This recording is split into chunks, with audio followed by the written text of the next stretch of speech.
Assalamualaikum warahmatullahi wabarakatuh. Waalaikumsalam warahmatullahi wabarakatuh. Jumpa lagi dengan saya Lisma di acara Sumsel Virtual Fest 2022. Hari ini tanggal 7 Februari tahun 2022. Kita bertemu dengan tema yang kata teman-teman sih berat, tapi ini mesti kita sosialisasikan terus supaya masyarakat bisa tahu. Tema kita hari ini adalah mengenai mengenal resus negatif dan pemenuhan kebutuhan donor darah. Telah hadir bersama kita beberapa narasumber, termasuk juga anggota komunitas Resus Negatif Indonesia Sumsel. Terima kasih ya Bapak Ibu yang udah gabung, terutama kepada Pak Aprian Syarif, mewakili Ibu Yunita, Ketua RNI Indonesia Sumsel, yang memiliki anggota Resus Negatif di daerah Kota Palembang dan Sumsel umumnya ya Pak ya. Oke, kita sapa dulu narasumber pertama, ialah Dr. Kemas Yakub, SPPK. Beliau adalah Kepala Unit Transfusi Darah PMI Provinsi Sumsel. Halo, selamat siang Pak Yakub, Pak Dokter. Selamat siang Bu Malina, selamat siang Pak Asep, selamat siang Pak Arif, selamat siang Bu Nuneng. Terima kasih Pak Senang Yakub. bertemu kembali. Pak Yakub udah alhamdulillah sering dengan kita ya, berbagi ya Pak ya, untuk berbagai informasi tentang donor darah dan sebagainya. Ya, narasumber yang kedua itu ada Pak Asep Mulyadi SE, beliau adalah keluarga dengan resus negatif, yang juga sekretaris perwakilan BPK Sumsel di Palembang. Assalamualaikum Pak Asep. Waalaikumsalam warahmatullahi wabarakatuh. Ya, terima kasih Pak Asep. Pak Asep juga mengajak serta ibu, istrinya Pak Asep, yaitu Ibu Nuneng Marlina SHMKN. Ibu Nuneng ini adalah penyandang RH negatif, gitu ya Pak ya? Nyebutnya penyandang atau gimana Pak? Betul, itu penyandang resus negatif itu. Ya, pemilik golongan darah RH negatif. Selamat siang juga ya buat Bu Nuneng ya. Halo Ibu. Ya, selamat siang. Terima kasih Ibu.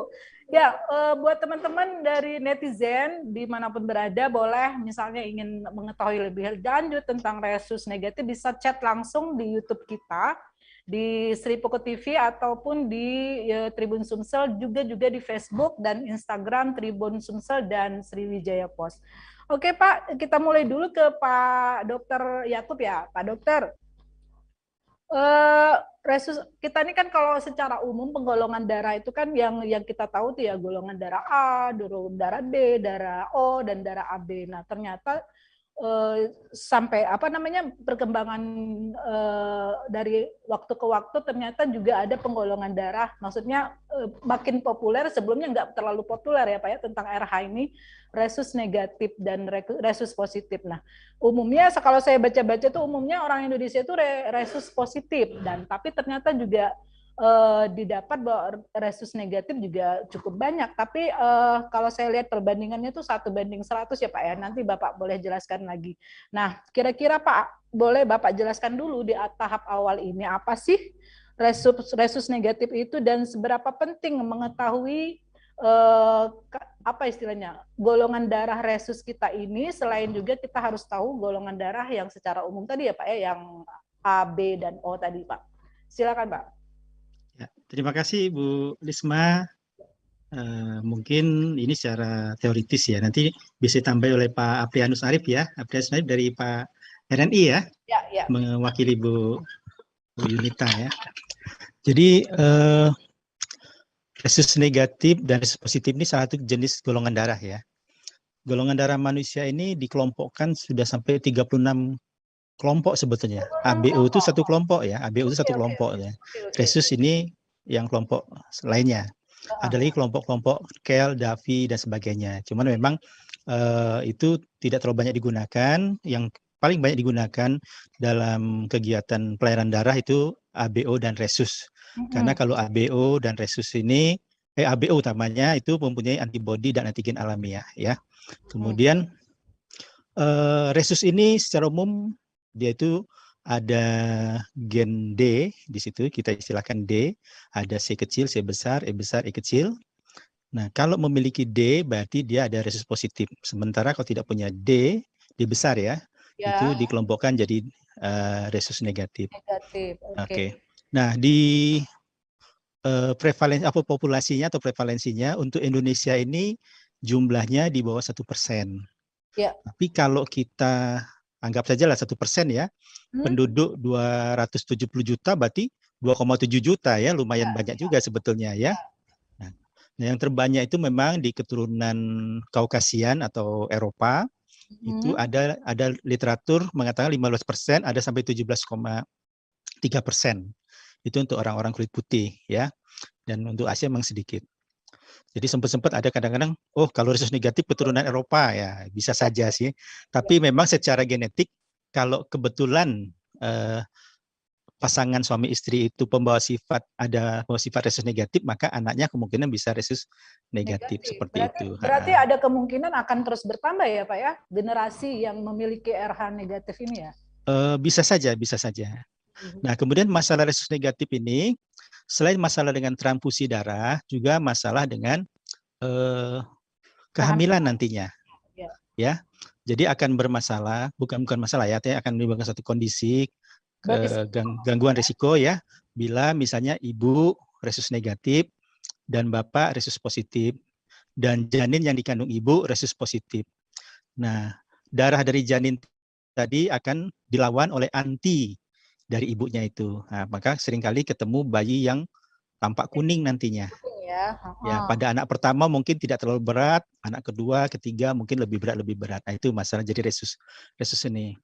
Nah, memang seperti kata Mbak Lisma tadi, di kalangan masyarakat kita, bahkan di kalangan pendonor yang di komunitas kami pun kadang-kadang nggak tahu resusnya apa. Cuman tahu, oh saya A, saya B, resusnya nggak tahu. Nah, makanya saya senang sekali Mbak Lisma mengangkat kasus ini ya. Pertama, agar kesadaran makin tinggi, dan juga kami juga sering mendapat permintaan darah resus nih, waduh, sedihnya bukan main ya, karena sulit mencari pendonornya.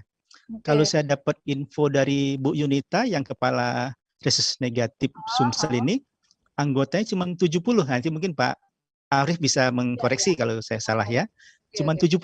Jadi waduh, berat sekali kalau ada yang butuh darah ya. Beberapa kali informasinya sempat ada yang tidak tertolong seperti itu. Baru-baru ini juga kami diminta dari Rumah Sakit RSUD Kayu. Kebetulan ada komunitas resus negatif yang bisa bantu dari Palembang. Tapi tetap saja pasiennya tidak tertolong, itu saja. Mungkin itu aja untuk mengawali, Bu. Ya, Pak, tapi saya masih penasaran kok bisa seseorang itu memiliki RH negatif itu loh, Pak. Maksudnya apakah ini diturunkan atau seperti apa nih, Pak? Ya, ada aspek genetiknya, Bu, diturunkan itu. Oh, genetik ya. Genetik. Walaupun tadi bukan keturunan orang asing tadi, Pak, nggak boleh. Enggak. Nggak WNI asli gitu loh, Pak. Iya, banyak. Itu kalau bercandaan kadang-kadang keturunan bule ya. Nah, tapi kenyataan banyak orang-orang dari Pedamaran, Pemulutan yang negatif banyak juga. Itu mungkin nenek moyangnya gitu ya kali ya, Pak. Wah, harus diselidiki dulu kalau gitu. Iya, oke deh Pak. Nanti kita nyambung lagi ke Pak ini ya, Pak Dokter ya. Saya coba ke Pak Asep. Halo Pak Asep, nanti langsung disambung sama Ibu boleh. Pak Asep, ini kan Bapak salah satu keluarga yang hidup dengan RH negatif gitu ya Pak ya. Mungkin Bapak bisa sharing pengalaman seperti apa yang Bapak alami ketika harus mendampingi ibu yang ternyata didiagnosis memiliki RH negatif, sementara Bapak sendiri kan RH positif. Nah, boleh Pak, silakan. Baik, terima kasih Bu Risma. Ya. Ini mungkin sharing ya, nanti saya akan dibantu oleh istri saya, Bu Nuneng, yang memang beliaulah yang penyintas resus negatifnya. Ya. Pertama mungkin sedikit menambahkan dari Pak Dokter tadi, memang yang resus negatif di Indonesia ini nggak sampai 1%. Tapi yang lebih diperparah lagi, dari 1% tadi nggak sampai 10% yang sadar kalau dia tuh resusnya negatif. Oke. Salah satunya ya kami, terus terang. Ya. Kami nggak tahu kalau istri saya resusnya negatif. Jadi kami ya santai-santai saja. Ya, hamil pertama kita alhamdulillah kelahiran lancar. Hamil kedua baru mulai ada masalah. Seperti kata Pak Dokter tadi, ini sebenarnya berisiko. Ya. Masalahnya nanti mungkin lebih jelas oleh istri saya. Yang jelas begitu kehamilan bulan ke-5, ke-6 itu sudah mulai ada kelainan-kelainan, ya. Janin tidak tumbuh, terus juga ada kelainan-kelainan lain lah. Terus terutama ada cairan-cairan di dalam perut dan juga di dalam dadanya. Ini yang jadi permasalahan untuk kami. Ya. Terus pernah juga kami ngobrol dengan beberapa komunitas di Jakarta. Kebetulan kami sering ngumpul juga waktu di Jakarta dengan RNI Pusat. Pernah mereka menjaring di salah satu pesantren besar di Kuningan sana, itu terjaring lumayan banyak dan mereka tidak satu pun yang tahu kalau mereka itu resusnya negatif. Saya bilang tadi, ya, ini yang sering jadi masalah. Ya. Ketidaktahuannya itu. Makanya kami kadang-kadang melihat kalau kami ke puskesmas, ke mana, ke tempat-tempat fasilitas kesehatan, jarang sekali ada pamflet atau mungkin pengumuman, sudah tahukah resus Anda, ini jarang sekali. Padahal risiko yang dihadapi yang bersangkutan, khususnya perempuan yang resusnya negatif, ini cukup besar. Mungkin saya pernah cerita ke Bu Risma juga, karena ketidaktahuan kami sampai kehilangan 2 anak yang lahir dan 2 anak yang wafat dalam kandungan. Ini yang kami rasakan, risiko yang harus dihadapi. Makanya nggak salah sebetulnya calon pengantin itu harus tes darah dulu dan sebagainya untuk meminimalisir seperti apa untuk penanganan sebetulnya. Bukan berarti nggak nikah, tidak. Tapi untuk kedepannya supaya bagaimana penanganannya. Harus cek resus berarti ya sebelum nikah ya. Cek resus, betul. Betul. Oke Pak. Ya langsung nyambung aja ke Ibu Nuneng. Halo Ibu Nuneng Marlina. Ya Bu, mungkin nyambung dengan Bapak tadi ya Bu ya. Itu di usia berapa sih Bu Ibu baru tahu bahwa resus Ibu itu negatif, kemudian apa sih yang Ibu rasakan ketika mengetahui itu, atau bertanya-tanyanya seperti apa, terus juga tetap kuat itu seperti apa juga Bu untuk mengatasinya itu. Silakan Ibu. Baik. Oke. Silakan Ibu, coba lagi. Jadi saya tidak mengetahui resus saya. Awalnya saya hanya tahu golongan darah saya A. Sama dong kayak saya Bu, A. Itu hamil 4 kali. 5 kali sebenarnya. Yang kelima itu kegugurannya. Yang pertama itu tidak ada masalah apa-apa. Jadi setelah saya ketahui bahwa sebenarnya resus negatif ini akan muncul antibodi si ibu itu setelah kelahiran anak pertama. Ya, itu ya. Jadi seharusnya kalau misalkan di awal kita sudah tahu, kita harusnya dapat injeksi suntikan itu imunoglobulin. Sebenarnya itu dari plasma manusia juga, katanya kan. Itu jadi, apa Bu? Semacam vaksin gitu Bu atau apa? Macam vaksin, jadi 1 ampul gitu biasanya disuntikan ke si ibu yang sedang hamil di usia kehamilan 28 minggu dan setelah melahirkan atau mungkin keguguran ya, itu sebelum 72 jam ke depan. Jadi misalkan melahirkannya jam 2 siang ini gitu. Jadi ke depan sebelum 72 jam, setelahnya itu udah kena injection lagi, vaksin. Ya sebutlah vaksin lah ya, suntikan itu namanya imunoglobulin. Mungkin kalau saat waktu melahirkan saya dulu tahun 2004 itu masih agak sulit. Cuman saat ini saya di RNI itu sudah ada yang memproduksi itu, yang udah kerjasama dengan RNI lah. Setidaknya kalau misalnya itu dapat informasinya gitu. Dari kehamilan pertama itu saya nggak tahu, kehamilan kedua itu di usia kehamilan sekitar 27 minggu, janin yang saya ada di dalam perut saya itu tidak berkembang sesuai dengan usianya. Jadi kayak biasanya kan kepala, terus lebar paha atau lingkar perut bayi itu kan ada stage-nya ya, apa maksudnya perkembangannya. Itu dia usianya kandungan dengan usia ukuran bayi itu nggak sesuai. Jadi dia apa namanya kayak ke belakang lah gitu istilahnya, kurang berkembang. Ya. Nah, setelah itu di minggu berikutnya saya diminta ke dokter lagi, juga perkembangan masih seperti itu. Akhirnya saya sempat dirujuk waktu itu ke saat itu masih NICU bayi itu masih susah ya, masih sulit di tahun 2004 lah waktu itu. Jadi saya ke RSCM di SD, dan di situ tadi seperti suami saya sebutkan kelihatan ada asites, terus perkembangan jantungnya juga tidak berkembang dengan baik dengan sesuai usianya itu. Nah, setelah itu saya dirujuklah ke rumah sakit, salah satu rumah sakit di Jakarta. Setelah 2 minggu kemudian si bayi apa namanya kontraksi kan, akhirnya keluar dengan normal tapi tidak tertolong. Setelah itu saya dapat injection, tapi mungkin karena antibodi saya terlalu kuat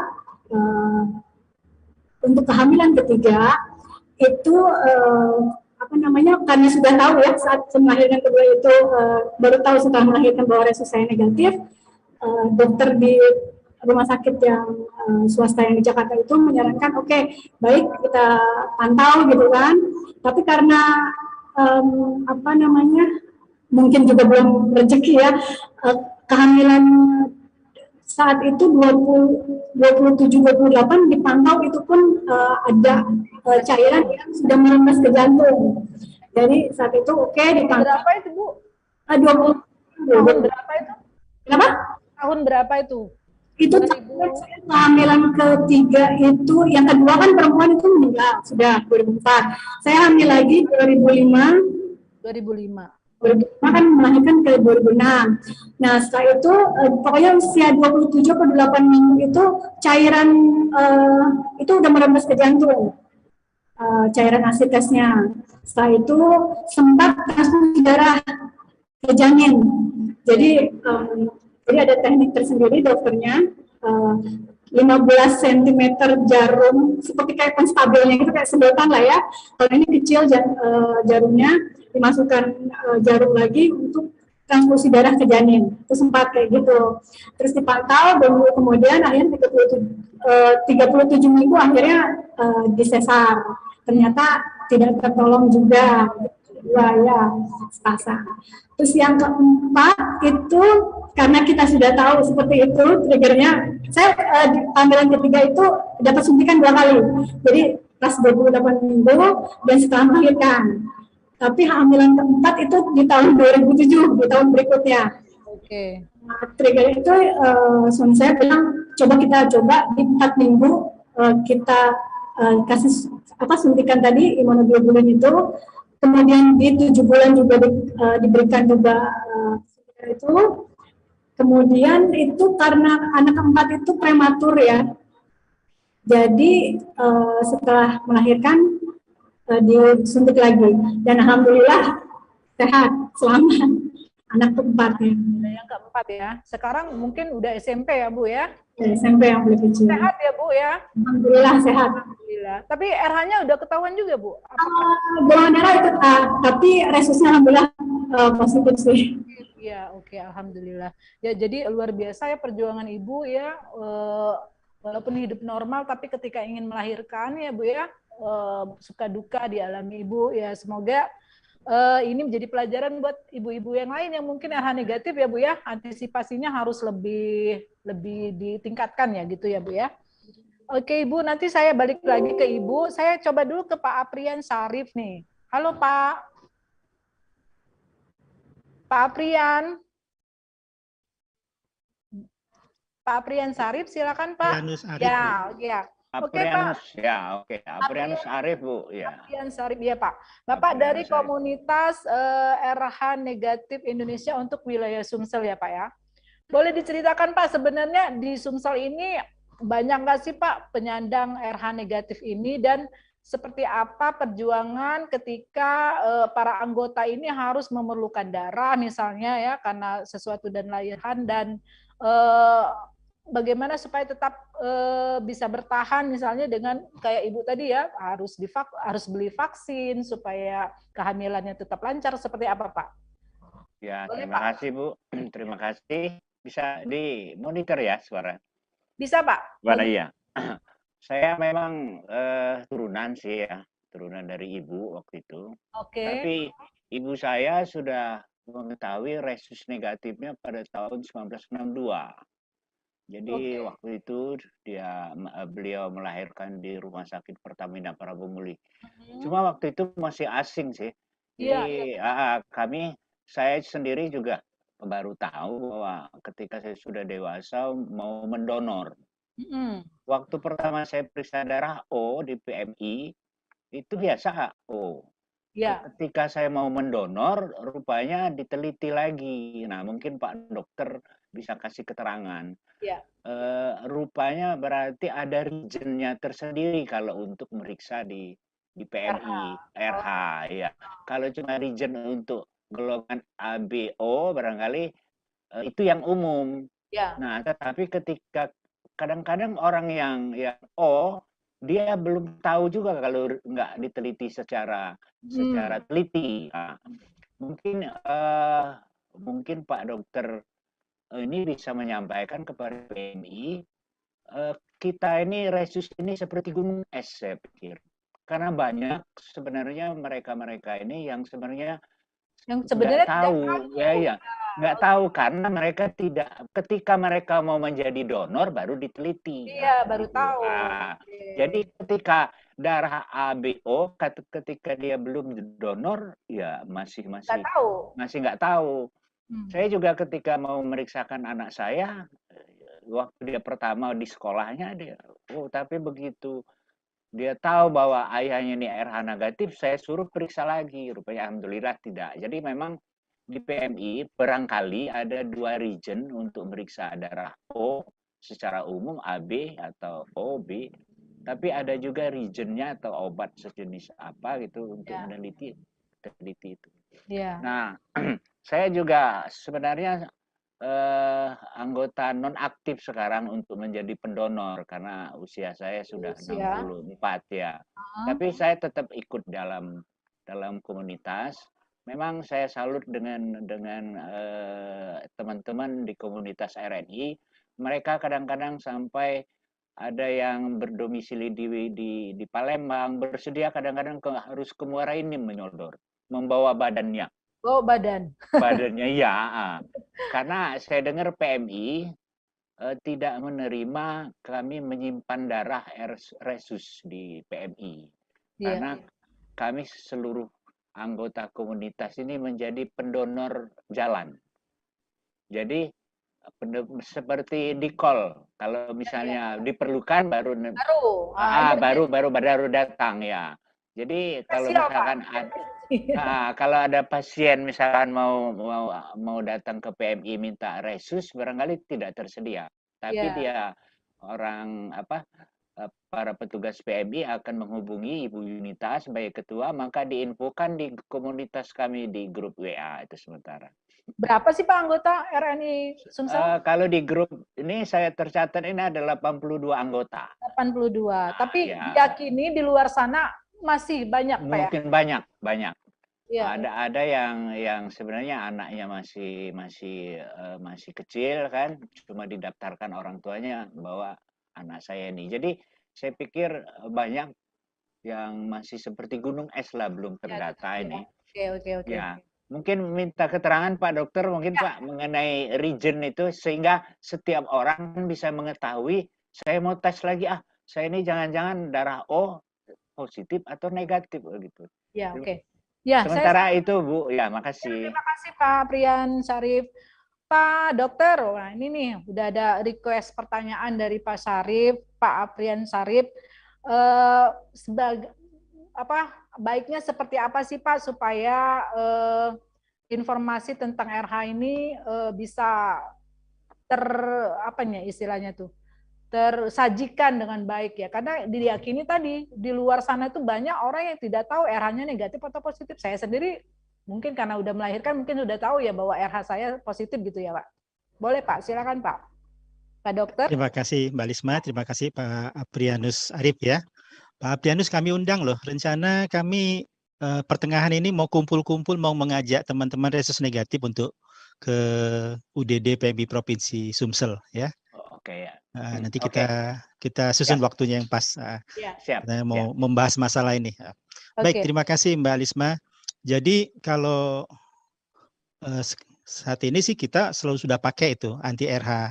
Jadi bagian resus itu ada. Jadi kalau Mbak Lisma lihat kartu golongan darah, itu ada 4 kotak gitu ya. Anti A, anti B, anti AB, dan resus anti D biasanya sebutnya. Ya, jadi itu sudah ada. Memang terkadang karena tadi banyak orang berpendapat resus negatif itu sedikit, tidak sedikit pihak-pihak tertentu yang di luar PMI ya, yang memeriksanya itu cuma ABO saja. Tapi kalau di PMI, karena ini untuk diberikan kepada orang, biasanya kita akan cek resusnya. Langsung dicek Pak ya. Betul. Dan kami juga kalau ketemu pendonornya resus negatif, itu kami tidak ambil darahnya. Biasanya kami jadikan donor panggilan. Ya, yang kayak tadi ya. Ya, sayang darahnya bisa diberikan kepada resus positif, tapi sayang menurut kami. Oh, bisa berarti ya Pak ya? Dari negatif ke positif bisa. Tapi kalau dari positif ke negatif itu bisa menimbulkan reaksi hemolitik atau darahnya dipecahkan yang seperti Ibu Nuneng Marlina tadi ceritakan tadi. Jadi kalau pada bayi bisa banyak kondisi yang buruk sehingga bisa menimbulkan kematian pada janin ya, seperti itu. Nah, jadi kalau seperti Pak Aprianus Arif tadi sampaikan, memang untuk pendonor resus negatif ini sifatnya panggilan biasanya.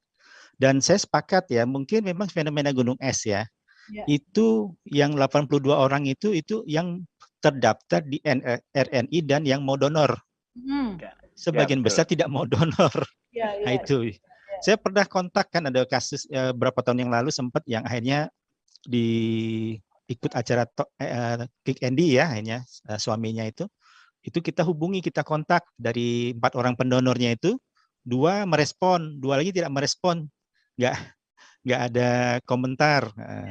Jadi pada waktu itu sempat mau diambilkan darah dari Tangerang waktu itu, karena kebetulan di Palembang mungkin ya karena jumlah orangnya terbatas ya. Nah, jadi ada yang belum waktunya donor ya, atau kondisi sedang tidak fit. Nah, itu kan juga jadi masalah. Dengan jumlah 82 itu sangat sedikit. Kalau kita asumsikan misalnya kurang 1%, anggap aja 1% aja penduduk Sumsel ini resus negatif ya, misalnya 1% saja. Karena kalau data kita mungkin di bawah 1% ya, 0,1. Tapi saya anggap aja 1%. Penduduk Sumsel ini sekitar 8 juta. Jadi 8 juta kalau itu mungkin sekitar ada bisa 80 ribuan. Iya. Kalau 1% ya Pak ya? Iya, kalau 1%, 80 ribu orang yang resus negatif. Sesumsel. Anggaplah oke lah, cuma 0,1%. Berarti 8.000 ya, lumayan banyak. Sementara yang donor yang tergabung cuma 82. Jadi sangat sedikit sekali. Nah, saya sepakat sekali dengan Mbak Lisma. Kita ini mau menggugah teman-teman, mungkin seperti kata Pak Asep dan Bu Nuneng juga Pak Arif tadi, mungkin kesadaran akan resus negatif ini mesti kita tingkatkan. Ya, jadi coba mungkin dicek di KTP-nya ya. Ada nggak golongan darah? Ada. Kolomnya ada, tapi seringkali tidak ada isi. Nah, itu. Iya, KTP saya nggak ada Pak, nggak ada.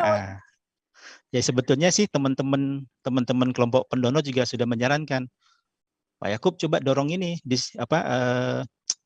Dukcapil lah, mewajibkan adanya pemisahan golongan darah. Kalau itu udah ada, maka sangat mudah kita memetakan.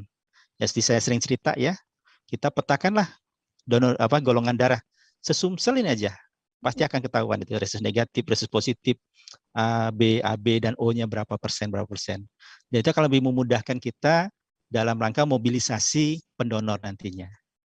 Satu lagi, kami tanggal 14 sampai dengan 1 Maret ini akan ada kegiatan Gerakan Donor Cinta Sriwijaya. Insya Allah 5.000 pendonor.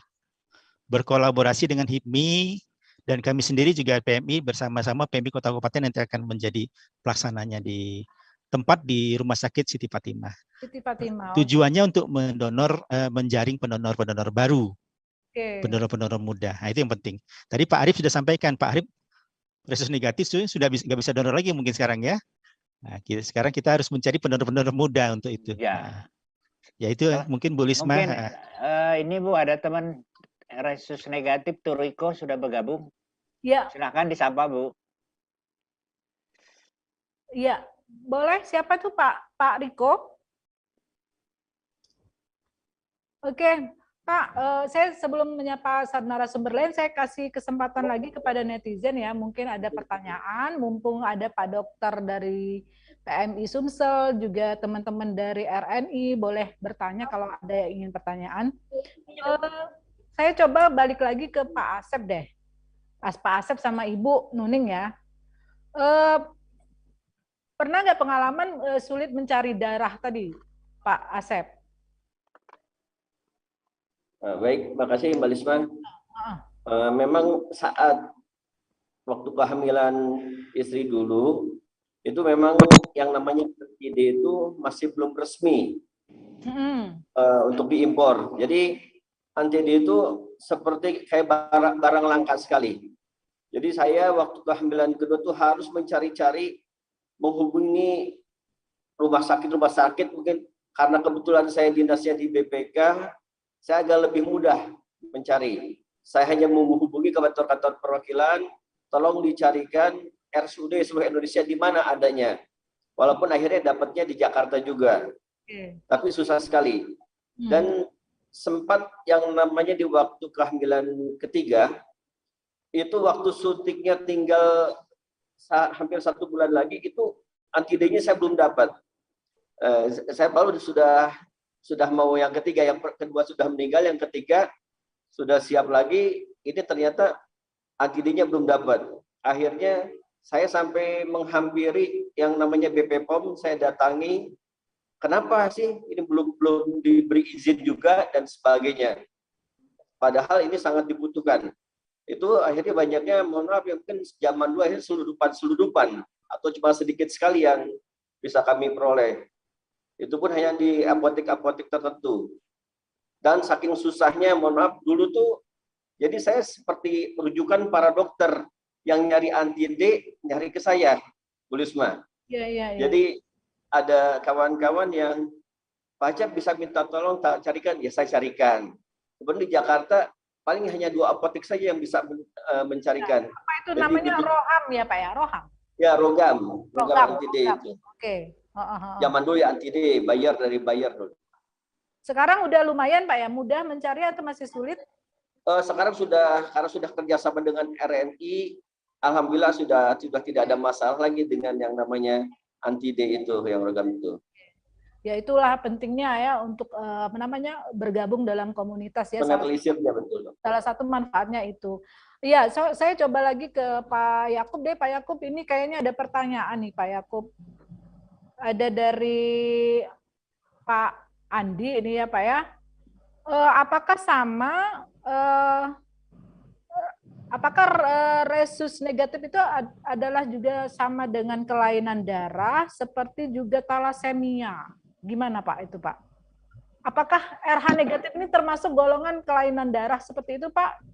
Dan apa bedanya dengan talasemia Pak ya? Talasemia kan juga kayaknya beresiko juga ya Pak ya. Misalnya apa tuh? Saya kurang ngerti Pak talasemia.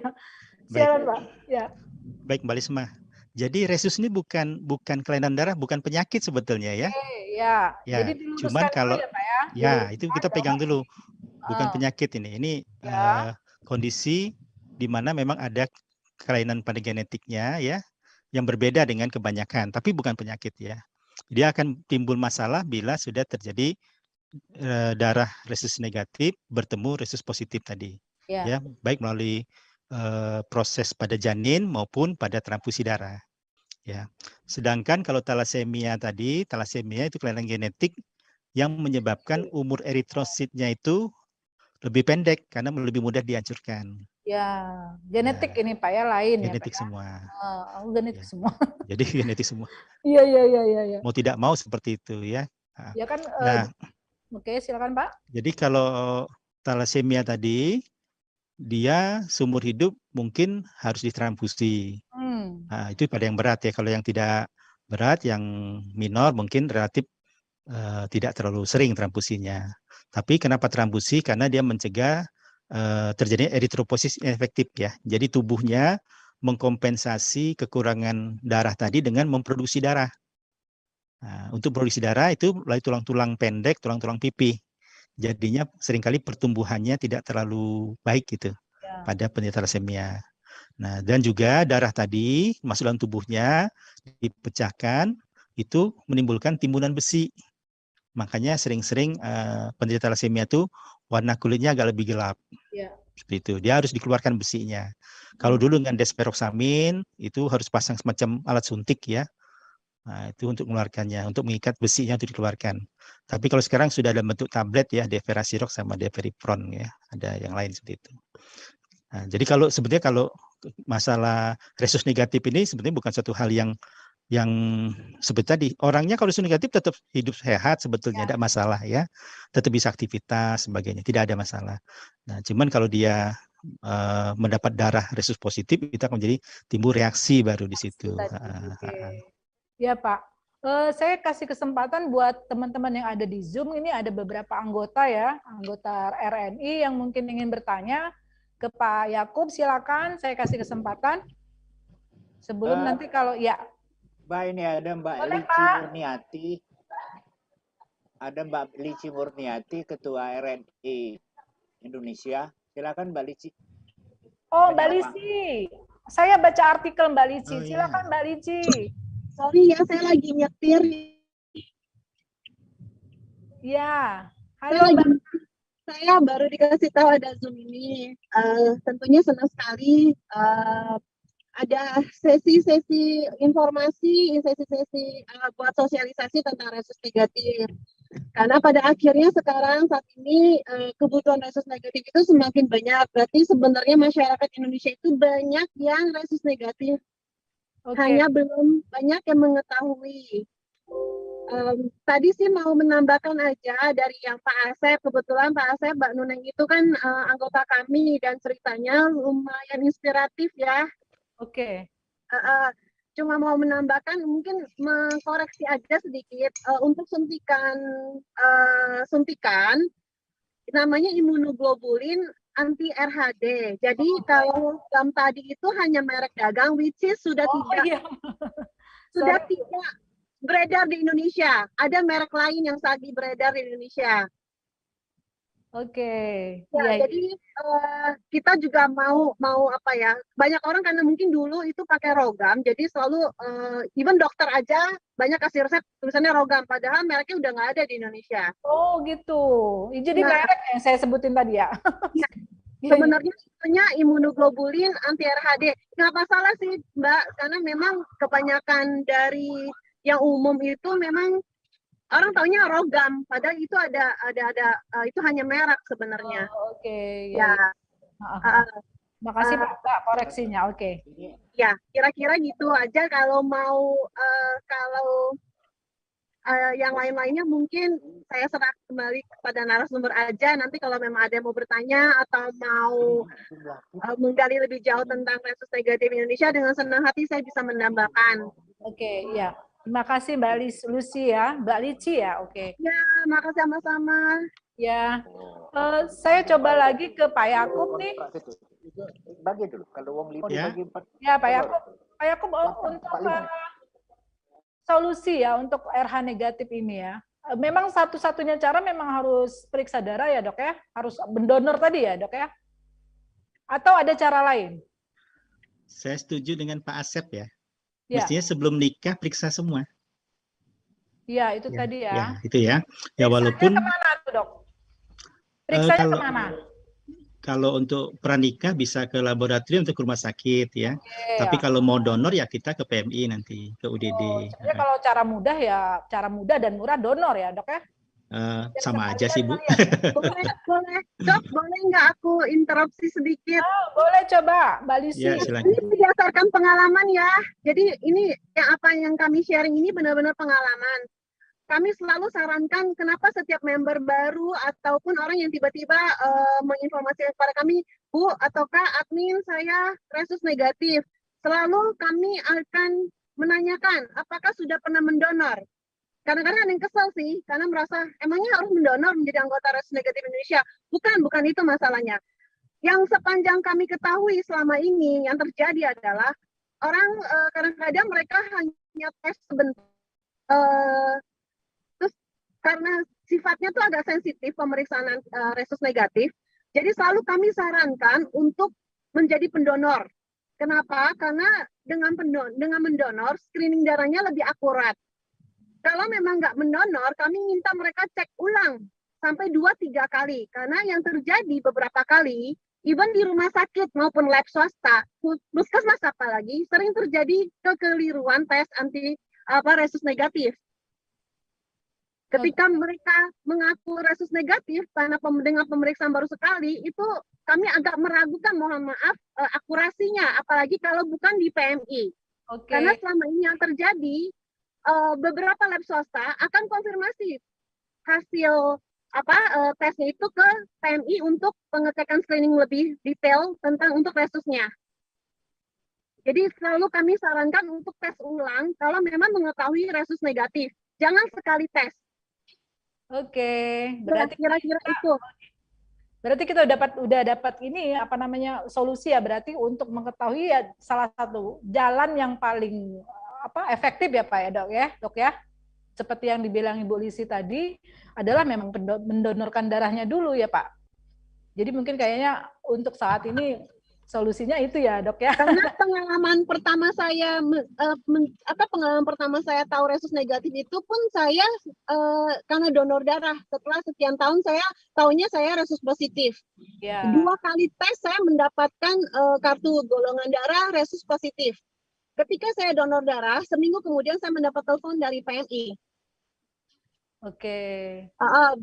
Bahwa saya resus negatif, itu pun saya belum percaya. Sampai saya 3 kali dipanggil karena ada kebutuhan darah resus negatif untuk donor, saya baru yakin, saya resus negatif.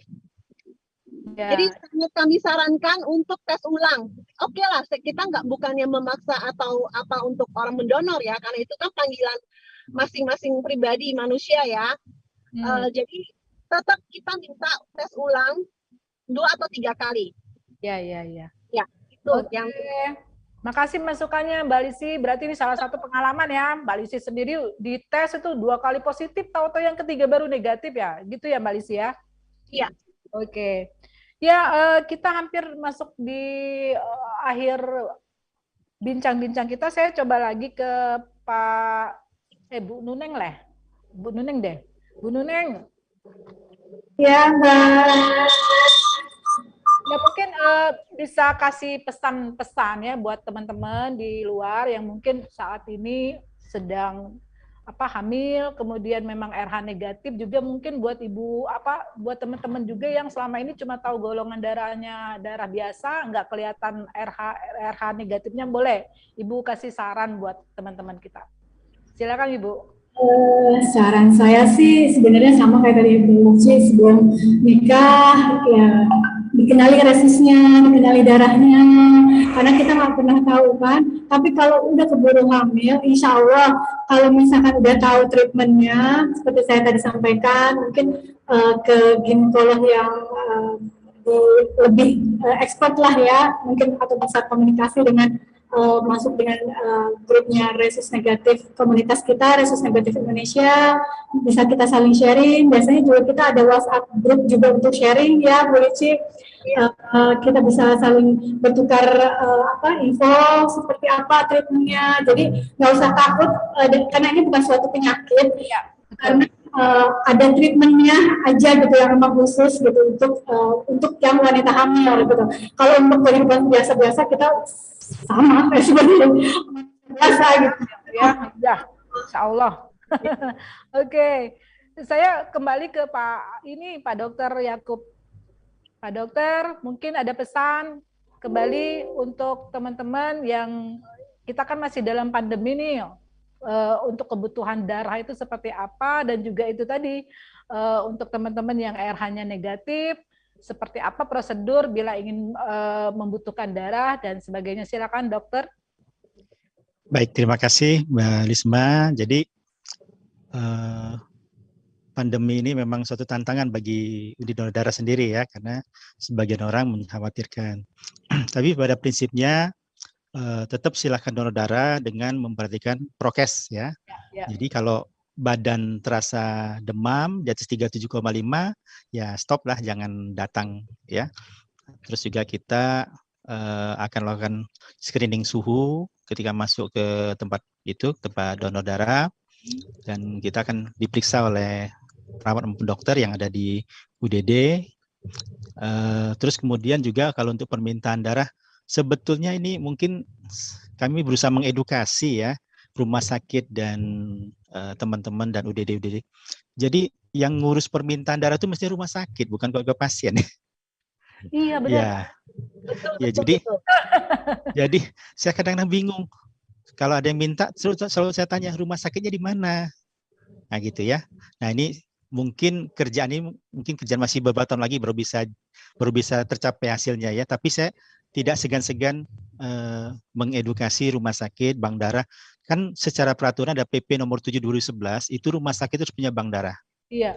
Bank darah itulah tempat penyimpanan, tempat melakukan evaluasi monitoring transfusi, juga melakukan screening ya di awalnya ya gitu. Jadi kalau ada pemeriksaan misalnya ada pasien resus negatif, yang periksa kan di rumah sakit dulu kan? Betul. Nah, rumah sakit dulu yang reseknya. Nanti dari rumah sakit sampaikan ke kami ada nggak stoknya.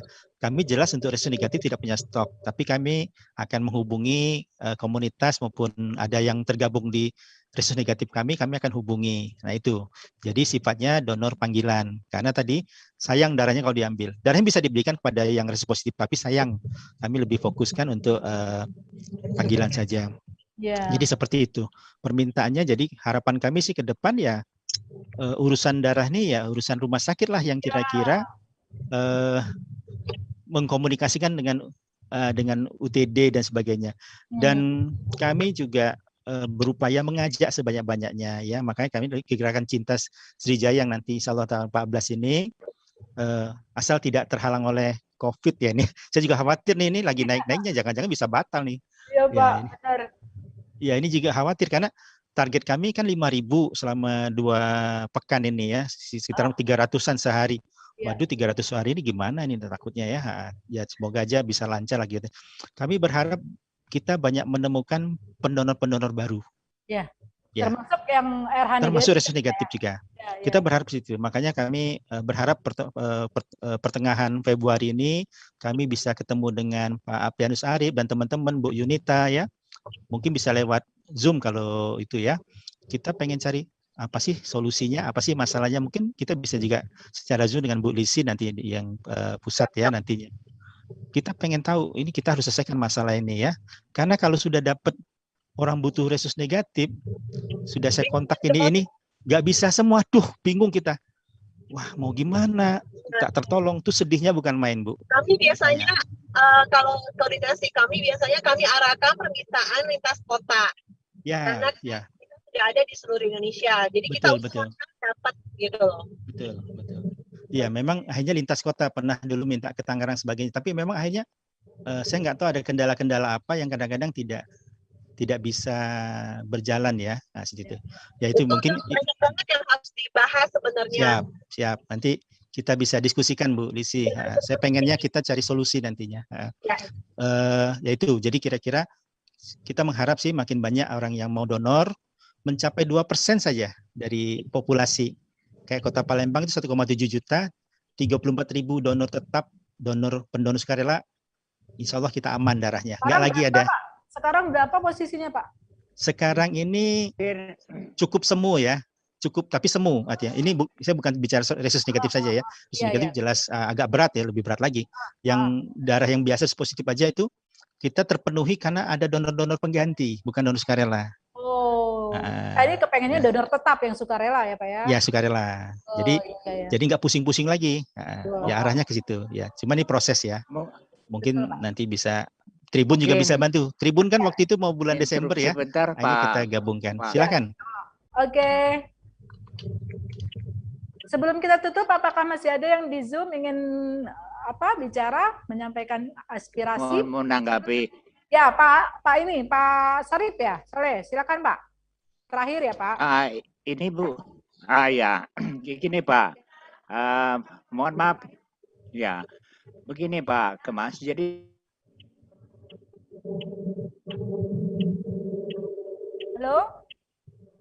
Halo Pak. Nge-lag nih kayaknya internetnya. Nge-lag Bu. Ya, silakan. Pak Sarif. Pak Sarif ya. Nge-lag kayaknya. Suaranya nggak ada. Ya, kayaknya nge-lag. Ya Pak Asep, ada yang ingin tambahin? Pertama saya ingin menyapa Bu Lici juga, sudah lama nggak ketemu. Biasanya kami tiap tahun ada pertemuan. Yang berikutnya sama seperti yang mungkin kedepannya Pak Dokter Yakub, memang ini sosialisasi ini memang harus kita galangkan.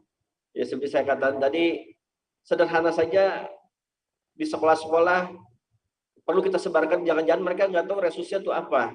Ya, saya katakan tadi di satu pesantren ternyata mereka semua nggak tahu kalau resusnya negatif. Belum yang tempat lain ini sebenarnya tempat-tempat untuk menjaring yang muda-muda, terutama SMA kan sudah bisa tuh SMA atau kuliah, intinya seperti itu. Entah ditempelkan di tempat-tempat strategis.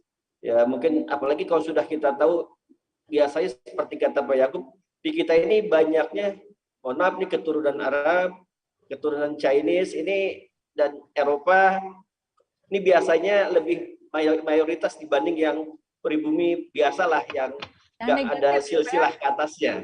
Yang negatif itu kalau, ya? Itu yang biasa seperti itu. Mudah-mudahan ini dengan kita sering melakukan sosialisasi, ini lebih banyak yang terjaring sehingga kami nggak kesulitan juga seperti sekarang nyari pendonor resus negatif. Susah juga, malah mungkin ada, perlu Bapak Ibu ketahui, founding father RNI itu almarhum Pak Irwan, itu yang dari Lampung, itu ternyata beliau pun ya sama, karena waktu kejadian itu di tempat lain yang tidak ada bisa menolong dia arahnya, jadi terlambat juga untuk ditolong, yang kadang-kadang buat kami sedih juga. Kami pun juga kadang-kadang tidak bisa menolong sesama resus negatif kalau memang tidak ada pendonornya. Mudah-mudahan kedepannya ini semakin banyak, semakin yang sukarela, karena yang sudah terdaftar pun belum tentu sukarela Pak Yakub ya, karena banyak kendala dan sebagainya. Itu saja mungkin Bu Lisma. Terima kasih Pak Asep. Saya coba lagi ke ini, kasihan nih Pak Sarip. Pak Sarip gimana? Udah nyambung belum suaranya? Masih di mute kayaknya. Halo. Jadi begini, menurut pengalaman, karena mungkin karena jumlah resus itu sedikit, permintaan banyak, jadi kebanyakan yang saya monitor itu kebanyakan kan ada jangka waktu setelah mendonor ke mendonor berikutnya. 2 bulan minimal. Ya, misalkan. Nah, biasanya di situ ada kendalanya di situ. Jadi mungkin bukan karena banyak keengganan, tapi karena ya begitu aja. Makasih Bu. Oke, Mbak. Terima kasih antusiasnya. Saya senang sekali ada Ibu Lisi, Pak Asep, Bu Nuneng, Pak Yakub terutama ya yang menginisiasi tema ini. Mudah-mudahan acara kita ini bermanfaat dan berkelanjutan ya Pak ya, untuk terus mencari solusi. Dan itu tadi, semoga kegiatan gerakan Cinta Sriwijaya ini akan sukses walaupun masih dibayang-bayangi dengan pandemi ya. Kita kan udah tahu bagaimana untuk mewaspadai pandemi, dan mudah-mudahan acaranya tetap bisa jalan ya Pak ya. Amin ya robbal alamin. Terima kasih semuanya. Kami akhiri acara ini. Mudah-mudahan kita bisa bertemu lagi di lain kesempatan. Wassalamualaikum warahmatullahi wabarakatuh. Waalaikumsalam warahmatullahi wabarakatuh.